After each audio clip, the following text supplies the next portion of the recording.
아, 행정사무감사 좋은 사례. 이제부터는 실제 행감에서 지적됐던 좋은 사례들을 간단히 소개하겠습니다. 다양한 주제들을 학습하고 폭넓은 시각으로 문제에 접근할 수 있기를 바랍니다. 초등학교 급식비 격차로 인한 학교 간 위화감 발생.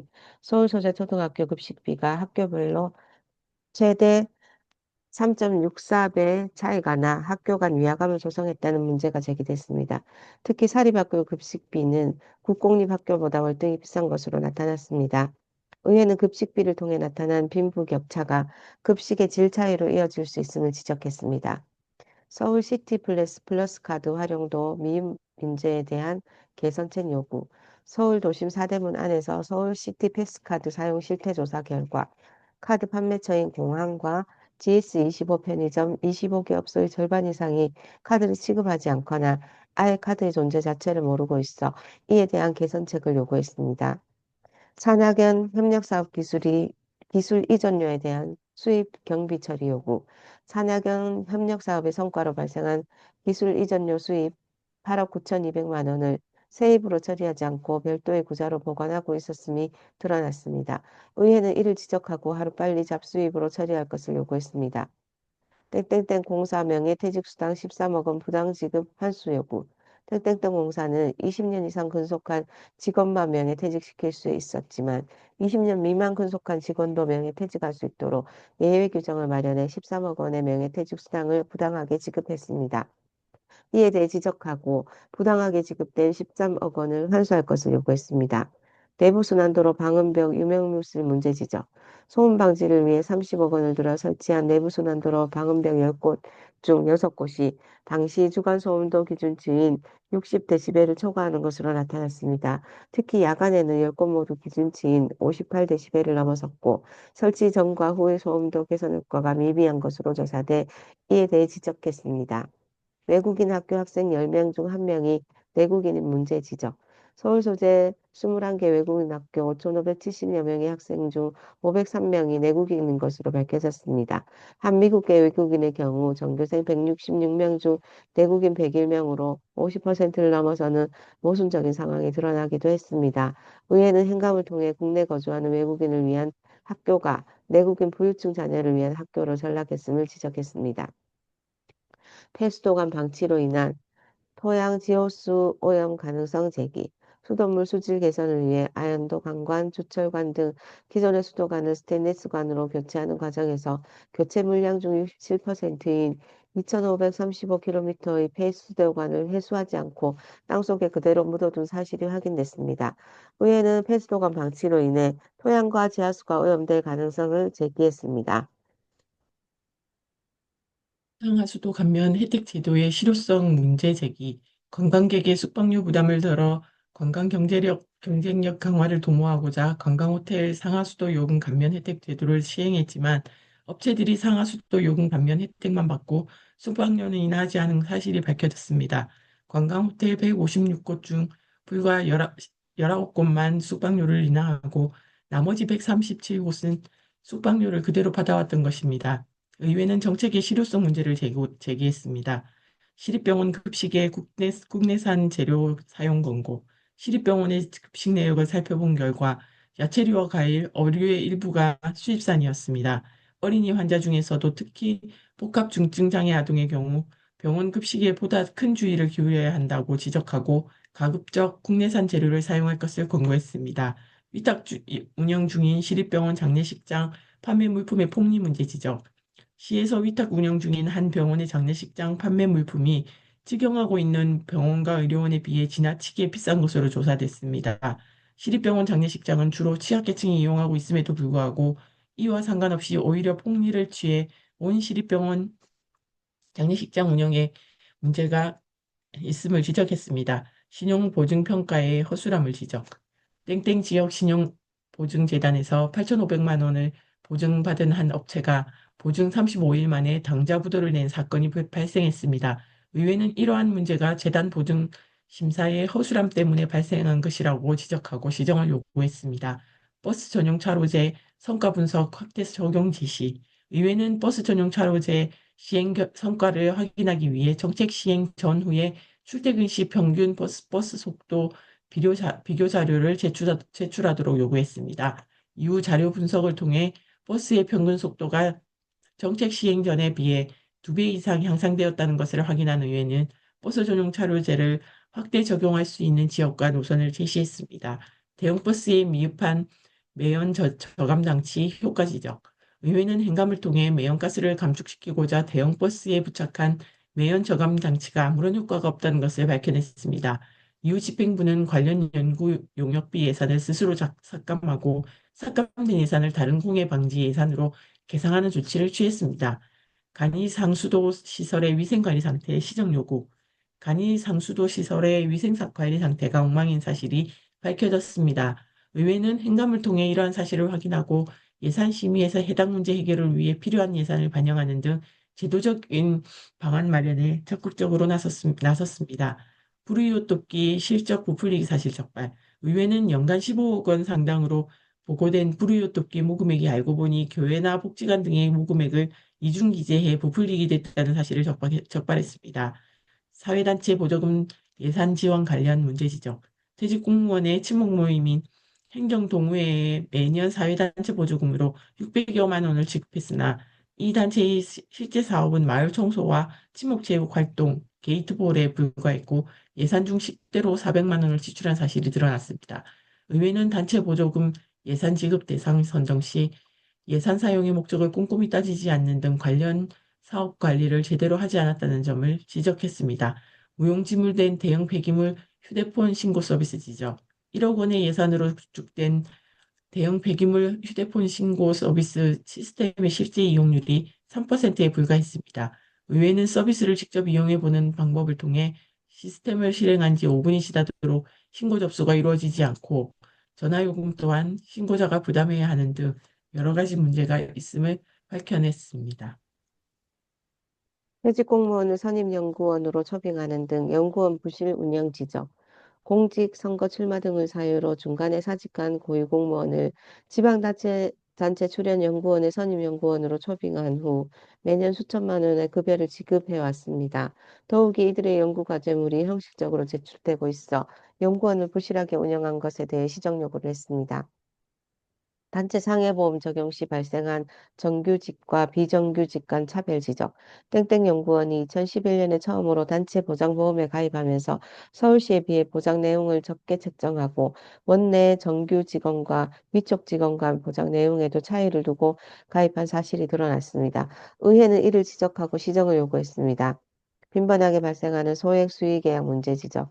의회는 사업부서에서 빈번하게 발생하는 소액 수의 계약과 관련해 특정 업체와 반복적으로 수의 계약하는 일이 발생하지 않도록 본청 계약 업무 담당에서 총괄 관리 감독토록 요구했습니다. 또 여러 개의 중소업체와 연간 단가 계약을 주재해 예산 절감하는 방법도 제시했습니다. 법규와 정관에 근거하지 않은 상임고문제 운영 지적. 자치법규와 정관 등의 근거가 없는 상임고문제를 자체적으로 운영하면서 업무 실적 없이 월 300만 원을 급여로 지급했다는 사실이 밝혀졌습니다. 의회가 이에 대한 시정 요구를 한 결과 관련 규정이 정비됐습니다. 음주운전으로 인해 면허가 취소된 계약직 운전원의 계속 고용 문제. 2008년 공공 기업 사장의 운전원이 음주운전으로 인해 면허가 취소됐음에도 불구하고 다른 부서로 발령 후 계속 근무하도록 조치한 사건이 발생했습니다. 운전원의 면허 취소는 계약 해지 사유에 해당되지만 이 조치가 면허 정지로 감경될 것으로 예측하고 경징계 처분만 내렸던 것입니다. 의회는 이러한 부당 조치에 대해 지적하고 시정 요구를 했습니다. 2. 행정사무조사의 장점을 충분히 활용하세요. 행정사무조사가 무엇인가요? 앞장에서 행정사무감사에 대한 개요와 함께 지방의회는 집행기관의 행정집행에 대한 견제 감시권을 어떻게 하면 효과적으로 행사할 수 있는지 그 노하우를 설명했습니다. 이 장에서는 행정사무조사를 다뤄보겠습니다. 그럼 행정사무조사란 무엇인가요? 행정사무조사는 지방자치단체의 행정사항 중 특정한 사안에 대한 사실과 원인을 조사 규명하고 그 결과에 따라 책임을 묻고 시정을 요구하기 위한 지방의회의 행정통제 장치입니다.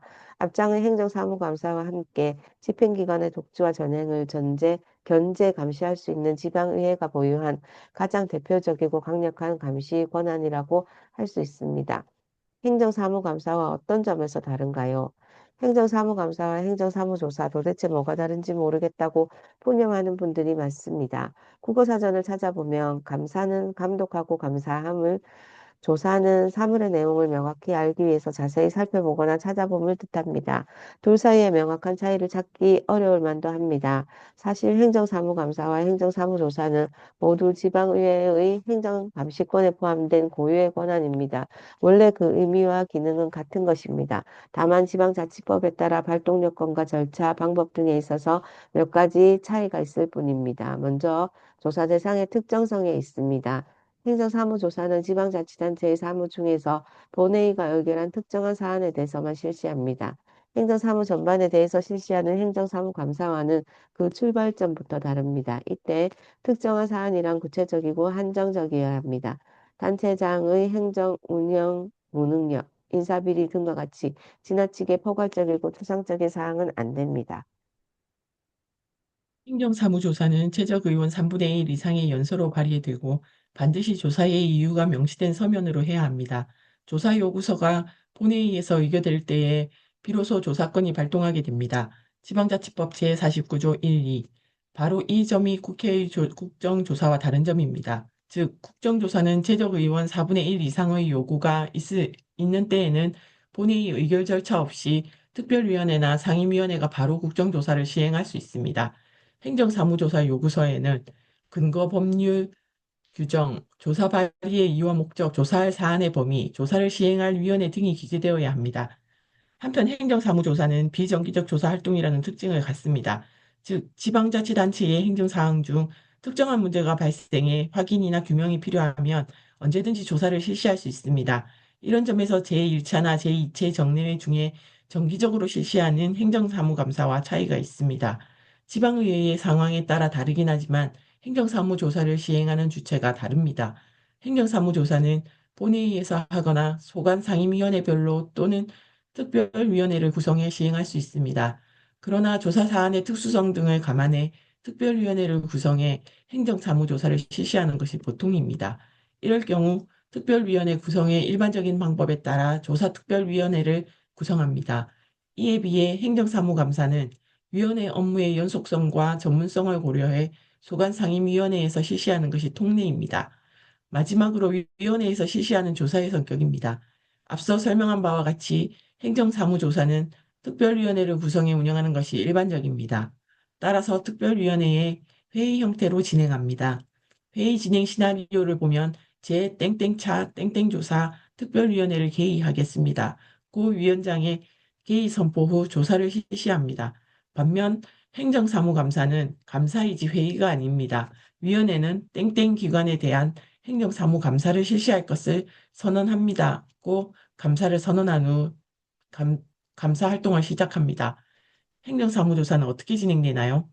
행정사무조사는 사전 준비 실시, 사후, 조사 결과 처리 3단계로 나눠 진행됩니다. 준비 단계에서는 조사 요구서를 최저의원 3분의 1 이상의 연서를 받아 서면으로 발의하고 본회의의 의결을 거쳐 정식으로 행정사무조사가 발동됩니다. 다음으로 조사를 시행할 주체를 결정해야 합니다. 본회의나 위원회가 조사를 실시할 수 있는데 조사 조구서에 이를 명시하며 본회의에서 확정됩니다.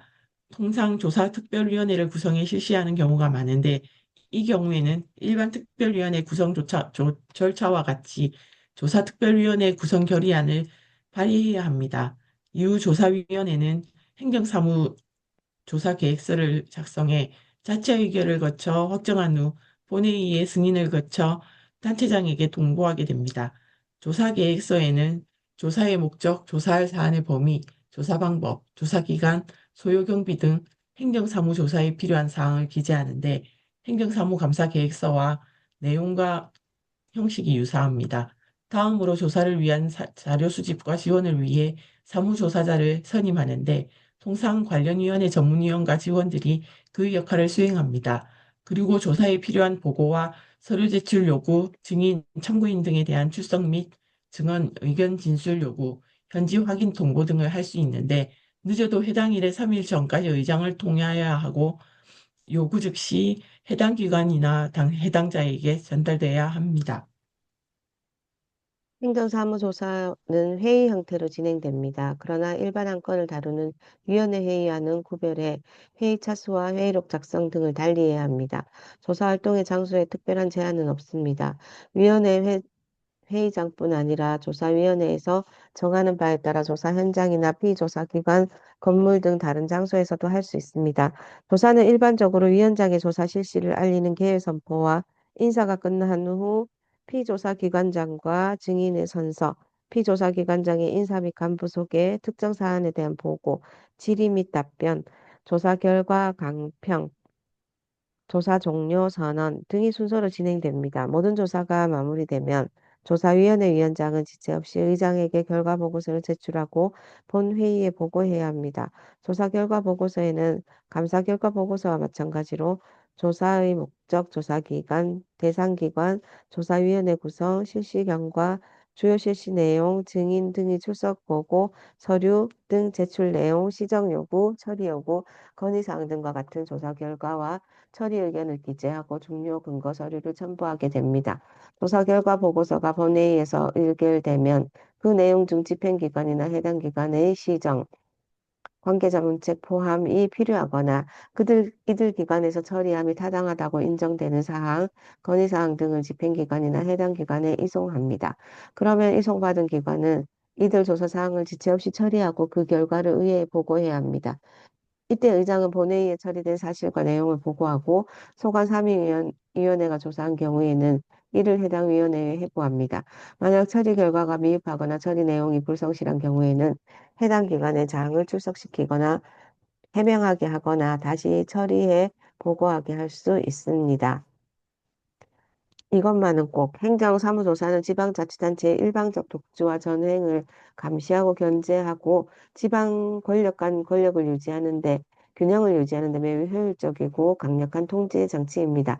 매년 정례화라는 특정한 시기와 기간을 정해 실시하는 행정사무감사에 비해 유연하고 탄력적으로 지역 현황과 정책의 문제점을 따져볼 수 있다는 점에서 행정사무조사의 유용성이 큽니다. 그러나 행정사무조사가 행정사무감사나 국회의 국정조사에 비해 그리 활발하게 이루어지지 않은 게 현실입니다. 지방의회가 행정사무조사의 장점을 살려 그 활용도를 최대한 높일 수 있도록 보다 많은 고민이 필요합니다. 행정사무감사 잘하고 싶어요. 행정사무감사 이해하기. 대의제 민주주의 국가에서는 주민이 자신의 의사를 반영할 대표자를 선출하고 그 대표자에게 정치 운영을 맡깁니다. 지방의회는 바로 주인이 스스로 선출한 지방의원으로 구성된 대표기관이며 주민의 대의기구입니다. 따라서 관할구역의 자치입법권을 행사함과 동시에 지방 권력의 행정행위에 대해 견제하고 감시하는 역할을 수행합니다. 우리나라는 지방자치단체를 구성하는 지방의회와 집행기관 간의 견제와 균형의 원리에 입각해 상호 협력하도록 하는 기관 대립형 자치제도를 채택하고 단, 채택, 특별한 규정을 채택하고 있습니다. 혜택하고 있습니다.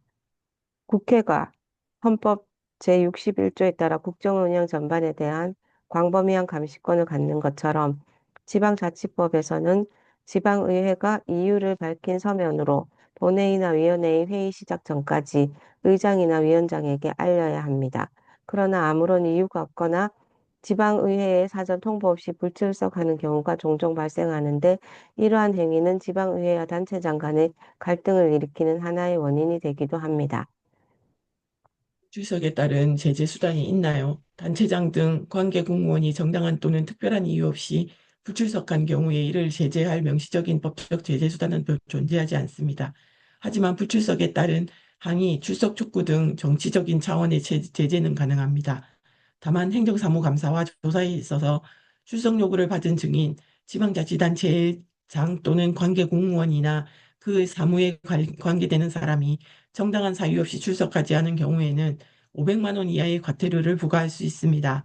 지방자치법 제49조 제5항 공무원 출석 요구의 절차와 방법 등을 알려주세요. 지방의회 관계 공무원 출석 요구가 언제 어디서 어떠한 절차에 따라 이루어져야 하는지에 대해 지방자치법에 별도의 규정은 없습니다. 다만 지방의회나 위원회에 출석하여 답변할 수 있는 관계 공무원의 범위, 절차, 방법 등 세부적인 사항은 해당 지방자치단체의 조례나 회의 규칙 등을 정하고 있습니다. 대체적으로 일반 의원과 같이 단체장 및 관계 공무원 출석 요구안을 지방의원이 발의하고 본회의나 위원회의 의결로 출석 요구를 합니다. 다만 본회의와는 달리 위원회에서 각종 안건 심사 등을 위한 관계 공무원의 출석 요구는 대부분이 자진 출석의 형식을 취하고 있는 것이 보통입니다. 국회의 경우에도 마찬가지입니다. 하지만 각 지방자치단체의 조례나 회의 규칙에서 본회의 또는 위원회의 의결을 거치도록 하도록 정하고 있다면 이를 준수하는 것이 타당할 것입니다. 즉, 각 회기별 각 회의가 열리는 날 첫 번째 안건으로 관계 공무원 출석 요구안을 위원회에서 처리하는 것이 바람직합니다. 출석을 요구할 수 있는 관계 공무원의 범위는 어떻게 되나요? 지방자치법과 지방교육자치에 관한 법률에 따라 시장, 도지사와 교육감은 출석 요구 대상에 당연히 포함됩니다. 하지만 이들을 제외한 관계 공무원이 누구를 의미하는지에 대해서는 조례로 정하도록 지방자치법 제51조 제3항에 규정되어 있습니다. 이에 따라 각 지방자치단체는 그 범위에 대해 조례로 정하고 있으므로 해당 의회의 조례를 참고하면 됩니다. 타위원회 소관부서 관계 공무원에 대한 출석 요구도 가능한가요? 위원회 안건 심사와 관련해 다른 위원회 소관부서의 관계 공무원의 의견 정치가 필요하다고 인정하는 경우 해당 관계 공무원의 출석을 요구할 수 있는지에 대해서는 검토가 필요합니다. 지방자치법이나 조례상 이에 대한 명확한 규정이 없고 출석을 제한하고 있는 관련 법규가 없기 때문에 출석 요구는 가능하다고 하겠으나 다른 위원회 소관 부서의 관계 공무원에 대한 출석 요구는 가급적 제한하는 것이 타당합니다. 국회의 경우도 다른 위원회 소관 부처의 국무위원 등에 대한 출석 요구는 가급적 제한적으로 운영하고 있습니다. 본회의장 발언 잘하기. 회의에서 발언은 의원의 중요한 권한 중 하나입니다. 지방의회에서 하는 중요한 의사결정은 회의를 거쳐 이루어집니다. 회의에 참여하는 의원은 발언을 통해 자신의 의사를 표현합니다. 발언은 구두로 의원의 의견을 진술하는 것으로 회의체인 지방의회 활동의 핵심 요소이기도 합니다. 영상과 같은 다른 매체를 통해서도 의사표시를 할 수 있지만 발언만큼 그 의사를 정확하게 전달하는 수단도 없을 것입니다. 따라서 의원의 발언은 최대한 자유롭게 보장되고 존중되어야 합니다. 보통 지방의회에서 행해지는 회의는 본회의와 위원회로 구분할 수 있습니다. 따라서 회의에 참여한 의원의 발언도 본회의에서 하는 발언과 위원회에서 하는 발언으로 나뉠 수 있습니다. 다만 위원회 회의는 특별한 경우가 아니라면 본회의 회의 형식을 취하고 따르기 때문에 본회의에서의 발언에 대하여 우선 살펴보고 필요한 부분에 한해 위원회의 발언에 대해서도 함께 살펴보겠습니다. 회의에 참여하는 의원은 소신을 가지고 자유롭게 자신의 의사를 표현하고 발언할 수 있습니다. 이를 의원의 발언 자유 원칙이라고 합니다. 회의에서 발언은 의원에게 주어진 중요한 권한 중의 하나이기 때문입니다. 물론 회의를 효율적이고 질서 있게 진행함에 있어 발언 신청과 의장의 발언 허가 절차가 있고 발언 종류와 성질에 따라 허용되는 발언 시간, 발언 횟수의 제한도 있습니다만 이렇다 하여 의원의 발언 자유 원칙을 보정하는 것은 아닙니다. 지방의회의 발언은 모두 기록되어 공개됩니다. 따라서 의원의 발언도 발언한 그대로 기록됩니다. 이는 발언에 있어 몇 가지 주의할 사항이 있다는 점을 내포합니다. 먼저 말에 있어 품위를 지키는 것이 중요합니다. 욕을 함으로써 듣는 이로 하여금 모욕감을 갖게 해서는 안 될 것입니다. 설령 회의에 참여한 당사자가 의원의 발언에 대하여 특별한 모욕감을 느끼지 못할 수도 있습니다만 회의의 기록물을 보거나 영상물을 보는 시민의 입장에서는 의원의 발언 모습에 실망감을 느낄 수 있고 이는 해당 의원에 대한 인식을 달리할 수 있어서 특별한 주의가 필요합니다. 의원의 발언은 시민의 대표자로서 의원이 갖는 중요한 의정활동의 일환입니다. 따라서 시민 다수가 납득할 수 있는 행정을 집행기관에서 펼칠 경우 얼마든지 지책성 발언을 할 수 있습니다. 하지만 잘못했다고 여겨지는 경우 행정에 대하여 다그치는 발언을 함에 있어서도 최소한의 품위까지 벗어나도록 시민들이 용인한다고 볼 수는 없을 것입니다. 단체장 또한 주민이 선출한 선출직임을 배려할 수 있어야 합니다. 또한 의원의 발언은 마땅히 그 책임이 뒤따릅니다. 면책특권이 부여된 국회의원과는 달리 직무와 관련한 발언일지라도 사실과 명백히 다르거나 회의에 참석한 참고인이나 증인에 대하여 혹은 관계 공무원에 대하여 당사자의 명예를 실수시킬 수 있는 발언을 했을 경우에는 이에 대한 도덕적, 법률적 책임을 진다는 점을 유념해야 합니다. 한편 회의에서 방청하는 주민들이 다소 공감하기 어렵거나 부끄러워하는 상황이 있습니다.